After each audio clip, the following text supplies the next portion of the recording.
আবাস যোজনায় ঘর পেল সুন্দরবনের ১৪৯টি পরিবার। দিদিকে বলতে ফোন করে ঘর পেল পরিবারগুলি।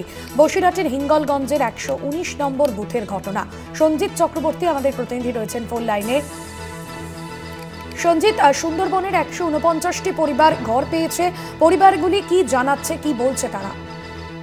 দেখো, পরিবারগুলো 2018-19 সাল থেকে তারা চেষ্টা করছিল যাতে আবাস যোজনার প্রকল্পে আওতায় তারা ঘর পান, কিন্তু বিভিন্ন সময় কখনো পঞ্চায়েতের মেম্বার, প্রধান সব ব্লক প্রশাসনকে জানিয়ে তাদের কিন্তু জিআই ট্যাগে যে নামের তালিকায় তাদের নাম ওঠেনি, এই নিয়ে কিন্তু তারা দিশেহারা হয়ে গেছিল। এমনি তুমি জানো, প্রত্যন্ত সুন্দরবনের অঞ্চলের মানুষ যেভাবে একদিকে নদীতে মাছ কাঁকড়া ধরে জীবিকা নির্বাহ করে, অন্যদিকে তাদের বারবার প্রাকৃতিক বিপর্যয়ে তারা দুর্যোগের মধ্যে পড়তে হয়। বিভিন্ন সময় তাদের উঁচু বাড়িতে চলে যায়, যার কারণেই তারা পাকা চেষ্টা করছিল, কিন্তু আর্থিক অনটন তো এমনটাই খারাপ, তারা এই করতে পারছিল না বলেই আবাস যোজনার প্রকল্প আসার চেষ্টা করছিল, কিন্তু এই ছিল না, বারবার দরবার করেছিল প্রশাসনে।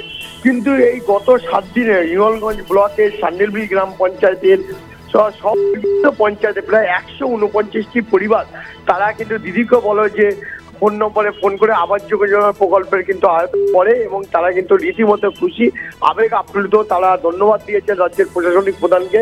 তারা বলছেন দীর্ঘদিন ধরে আমরা প্রশাসনের দ্বারস্থ হয়েছি, কখনো পঞ্চায়েতের জনপ্রতিনিধির কাছে দুয়ারে দুয়ারে ঘুরেছি, পাইনি। দিদিকে বলো ফোন করে যে বিশেষ করে আবাস যোজনার উপভোক্তাদের যে নামের লিস্টে তারা নাম তুলতে পেরেছে, রীতিমতো তারা খুশি।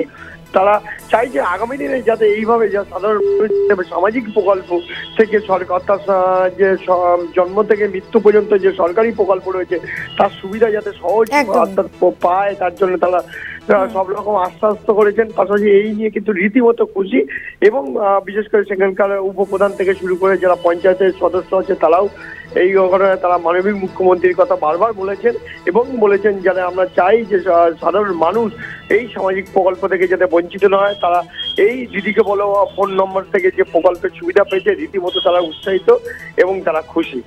ধন্যবাদ জানাবো সঞ্জিত তোমায়।